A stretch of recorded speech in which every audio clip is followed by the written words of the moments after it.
Bienvenue sur Que devient l'Afrique, l'espace où l'on écoute avant de conclure, où les mots pèsent autant que les silences.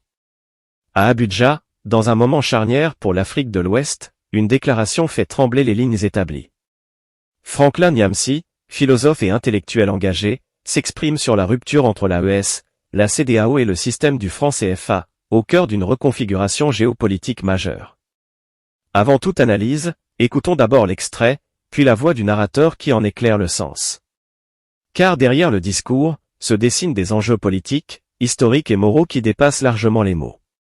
Et si ce débat disait quelque chose de décisif sur l'avenir du continent? Il n'y a qu'une seule raison pour laquelle la CEDEAO se réunit et pour laquelle la France néocolonialiste de Macron, l'Union européenne impérialiste et les puissances de l'OTAN se réunissent en réalité à travers la CEDEAO. Parce qu'en fait, ils sont des individus possédés. Les dirigeants de la CEDEAO, ce sont des possédés. Alors, pourquoi se réunissent-ils diantre à Abuja? Quel est le but de la réunion d'Abuja? Quel est le but de ce conclave de sorciers? Quel est le but de ce conclave baphométique, méphistophélique? Ils ont un seul problème. Leur maître néocolonialiste français est en passe de perdre la main sur le poste douanier, le poste de péage criminel qu'il a établi sur 15 pays africains, le franc CFA.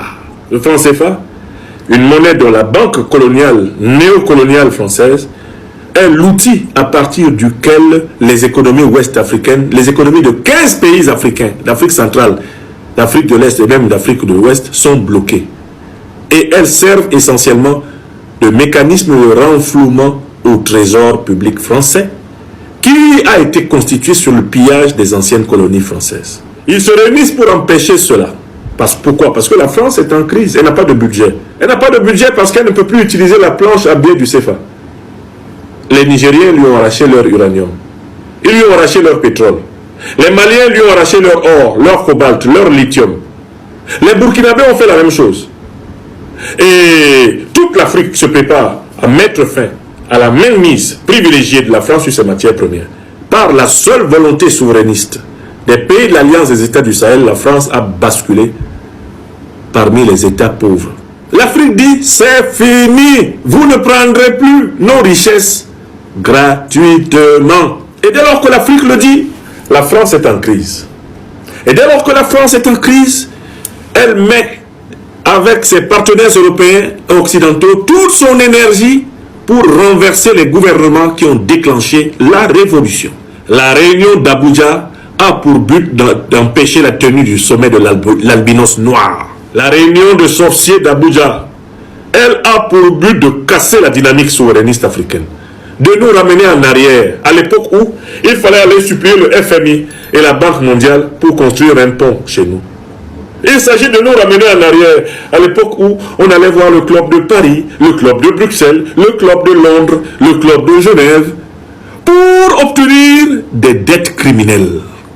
Il s'agit de tout faire pour humilier l'Afrique. Faire croire à l'Afrique qu'elle n'est capable de rien par elle-même. Maintenant, que va-t-il se passer? L'Alliance des États du Sahel est unie. Les amis du monde multipolaire de l'Alliance des États du Sahel sont debout. Dans les conditions qui se rassemblent aujourd'hui, nous savons que la bataille a commencé et qu'elle aura lieu. Nous, Africaines, Africains, du continent et des diasporas devrons participer à la lutte de libération de notre continent. C'est la condition de notre respectabilité en Amérique, en Europe, en Asie, dans les îles des grands océans Atlantique et Indien. Nous appartenons, vous qui me regardez, et moi, à une génération humaine bénie. Nous assistons à la transformation qualitative de l'Afrique. Le président russe, Vladimir Vladimirovich Poutine, a dit « L'Afrique va aller très vite. Les transformations africaines vont aller très vite. L'Afrique est le continent dans lequel les prouesses économiques, la rapidité de reconquête de la souveraineté et de la prospérité vont s'accomplir plus que sur n'importe quel autre. » Voilà ce qu'a dit Vladimir Vladimirovich Poutine. Ceux qui ne savent pas voir loin sont ceux qui n'ont pas confiance en la révolution africaine. Nous n'avons pas le choix. Nous devons réussir, nous, Africaines, Africains, ou périr. Les sorciers se sont réunis à Abuja. Ils ne croient pas en nous. Ils ne croient pas en l'Afrique. Ils ne croient pas en l'œuvre du Tout-Puissant. Ils ne croient pas au bien. Ils se sont réunis à Abuja pour tracer des plans et empêcher l'émergence de la monnaie sahélienne. Ils veulent à tout prix organiser une campagne militaire contre l'AES. Ils sont en train de réarmer les groupes terroristes qu'ils ont placés aux frontières nord, est, ouest et sud de l'AES afin de l'attaquer sauvagement en ce mois de décembre 2025 et de l'empêcher d'accomplir le pas de géant de la sortie du franc CFA. Abuja, c'est la dernière réunion du désespoir des néocolonialistes français, des impérialistes occidentaux, désespérés que le plan commençait avec le saccage de la Libye, l'invasion du Sahel, l'invasion du golfe de Guinée, l'invasion du bassin du Congo, l'invasion du bassin du Zambèze, ce plan soit en train de s'effondrer en raison de la muraille de l'albinos noir, dressée par l'Alliance des États du Sahel, au sud du Sahara. Ça, ils n'avaient pas vu. Et ils sont en train de conspirer pour empêcher l'albinos noir. Mais l'albinos noir, il ne dépend pas de vous. Il aura lieu. L'albinos noir. Ma conviction est que malgré tous les coups de boutoir que le néocolonialisme français, l'impérialisme occidental, à travers les mercenaires terroristes d'Al-Qaïda et l'État islamique, s'efforceront de nous porter, nous nous battrons et nous vaincrons. Nous nous battrons et nous vaincrons. Nous nous battrons et nous vaincrons. Depuis 2023, les relations entre plusieurs États du Sahel et les structures régionales et occidentales ont connu une dégradation documentée et incontestable, retrait successif du Mali, du Burkina Faso et du Niger de cadres sécuritaires dominés par des partenaires extérieurs, suspension de coopération militaire, remise en cause officielle du franc CFA par les autorités de l'Alliance des États du Sahel, et multiplication de discours souverainistes portés au sommet de l'État. Ces faits, vérifiables et publics, traduisent une inflexion historique majeure. C'est dans cette séquence précise, marquée par des décisions concrètes et assumées, que s'inscrivent les propos de Franklin Nyamsi. Ils ne surgissent pas comme une simple opinion isolée, mais comme l'expression radicalisée d'un moment politique où l'Afrique sahélienne cherche à redéfinir ses rapports au monde, à l'argent, à la sécurité et à la dignité. Le discours de Nyamsi transforme cette actualité en récit idéologique structurant. Il ne se contente pas de commenter les réunions diplomatiques ou les tensions institutionnelles, il les interprète comme les signes visibles d'un affrontement plus profond entre deux visions de l'Afrique. D'un côté, une Afrique perçue comme longtemps enfermée dans des mécanismes hérités de la période coloniale, acceptant la tutelle monétaire, stratégique et symbolique. De l'autre, une Afrique qui revendique désormais le droit de rompre, de décider par elle-même, quitte à affronter l'incertitude. Dans cette mise en récit, la CEDEAO devient moins une organisation régionale qu'un espace de cristallisation des soupçons populaires, accusés d'être déconnectés des aspirations souverainistes des peuples. Cette lecture, qu'on la partage ou non, révèle une crise réelle de confiance entre institutions régionales et opinions publiques africaines. Au cœur de cette parole se trouve la question du franc CFA, fait historique incontestable puisqu'il s'agit d'une monnaie toujours arrimée à des dispositifs hérités de l'époque coloniale, avec une architecture institutionnelle unique au monde. Nyamsi en fait le symbole central de la dépendance, non seulement économique mais psychologique. Dans son propos, le franc CFA n'est pas un outil neutre, il devient une mémoire vivante de la subordination passée et présente. La mention, comme une voix collective et silencieuse, traverse alors le discours pour rappeler que toute monnaie est aussi un pacte moral entre un État et son peuple, et que rompre un pacte ancien impose d'en forger un nouveau avec lucidité, rigueur et responsabilité. La leçon qui se dégage est claire, l'Afrique ne peut plus se permettre de déléguer les fondements de sa souveraineté sans en payer le prix historique. Le registre employé par Nyamsi, volontairement excessif, mystique et accusateur, participe d'une stratégie de mobilisation émotionnelle. Les références au sacré, au complot et à la possession ne doivent pas être lues uniquement au premier degré. Elles traduisent une volonté de produire un choc symbolique, de réveiller des consciences lassées par le langage diplomatique et technocratique. Ce choix rhétorique pose toutefois une question essentielle pour l'avenir du débat africain, comment mobiliser sans enfermer, comment dénoncer sans simplifier à l'extrême. La mention intervient ici comme une sagesse ancestrale rappelant que l'ennemi le plus dangereux n'est pas toujours extérieur, mais réside parfois dans la facilité des récits binaires qui dispensent de l'effort critique. Le discours s'inscrit également dans une vision multipolaire du monde aujourd'hui largement documentée, montée en puissance de nouveaux pôles d'influence, repositionnement stratégique de plusieurs pays africains, diversification des partenariats internationaux. Les références à la Russie et à d'autres acteurs non occidentaux s'insèrent dans cette réalité géopolitique observable. Nyamsi y voit la preuve que l'Afrique dispose désormais d'options, et qu'elle n'est plus condamnée à une dépendance unique. La leçon à en tirer est cependant exigeante, multiplier les partenaires ne garantit pas automatiquement l'indépendance. Sans institutions solides, sans projet collectif clair, le risque est de remplacer une dépendance par une autre. Le récit mobilise enfin une dimension générationnelle et diasporique forte. Il interpelle les Africains du continent et ceux de la diaspora en les plaçant face à une responsabilité historique. Cette interpellation fait écho à une réalité mesurable, une jeunesse africaine majoritaire, connectée, politisée, souvent critique à l'égard des modèles hérités. La mention rappelle alors que chaque génération africaine est jugée par l'histoire non sur ses slogans, mais sur sa capacité à transformer l'indignation en construction durable. En filigrane, le discours analysé ne parle pas seulement de la France, de la CEDEAO ou du franc CFA. Il parle de la difficulté pour l'Afrique de se regarder elle-même sans complaisance. Il pose une question centrale, que nul ne peut esquiver: que faisons-nous de la souveraineté lorsque nous la revendiquons? En faire un outil de responsabilité collective ou un simple exutoire rhétorique? L'avenir du continent dépendra de cette réponse. Et pourtant, malgré la dureté des mots et la radicalité du ton, une note d'espoir traverse l'ensemble. L'espoir que l'Afrique soit entrée dans une phase où les débats autrefois étouffés deviennent publics, où les peuples interrogent ouvertement les structures de pouvoir, où la peur de penser par soi-même recule. La responsabilité est immense, mais l'opportunité l'est tout autant. Comme le dit un proverbe africain, le fleuve ne se vante pas de sa force, mais c'est lui qui finit toujours par atteindre la mer.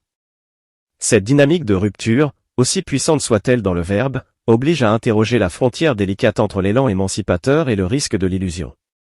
L'histoire africaine récente regorge d'exemples où des discours de libération, portés par une sincère volonté de rompre avec l'ordre ancien, ont parfois échoué à produire des transformations durables faute de structures solides, de consensus interne et de pédagogie politique.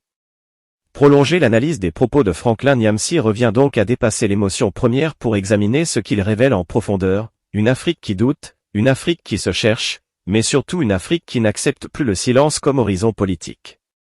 Le récit développé par Nyamsi s'inscrit dans une tradition panafricaine ancienne, nourrie par les figures de Kwame Nkrumah, Thomas Sankara, Patrice Lumumba ou Amilcar Cabral. Comme chez ses penseurs et dirigeants, la parole est conçue comme une arme, un outil de conscientisation collective. Toutefois, à la différence de leurs contextes respectifs, l'Afrique contemporaine évolue dans un monde hyperconnecté, où chaque mot circule instantanément, se fragmente, se radicalise parfois.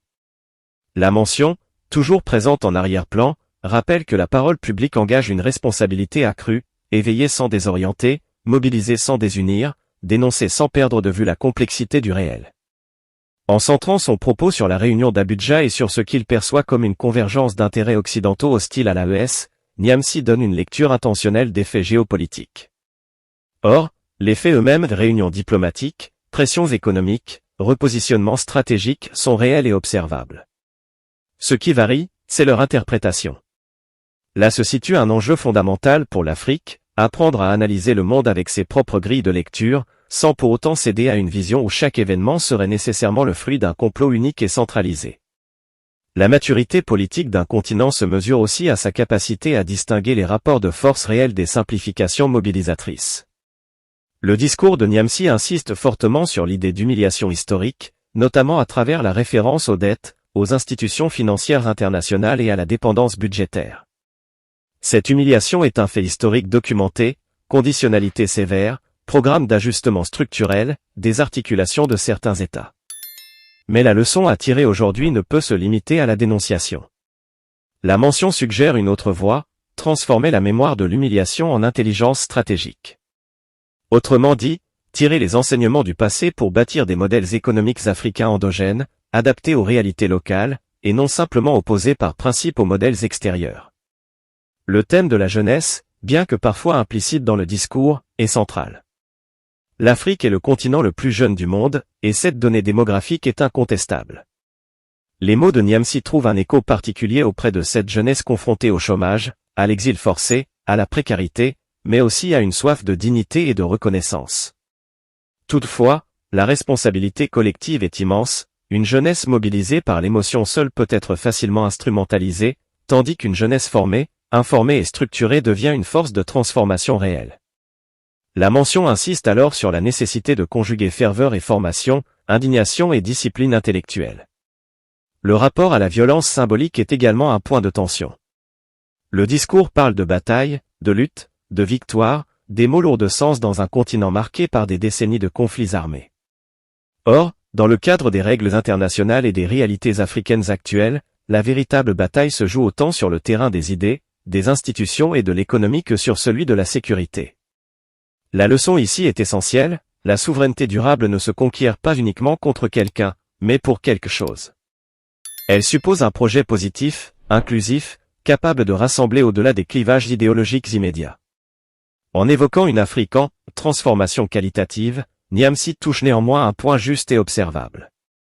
Les indicateurs de changement sont réels, montée en puissance de débats monétaires, affirmation de politiques étrangères plus autonomes, volonté de diversification des partenariats, réappropriation du récit historique.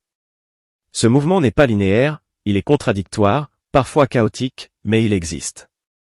La mention le souligne avec gravité, chaque phase de transformation comporte des risques, mais aussi des opportunités rares. L'échec n'est pas une fatalité, à condition que la lucidité accompagne le courage. Ce prolongement de l'analyse révèle ainsi que le discours de Niamsi, au-delà de ses excès et de ses formules chocs, agit comme un miroir tendu à l'Afrique.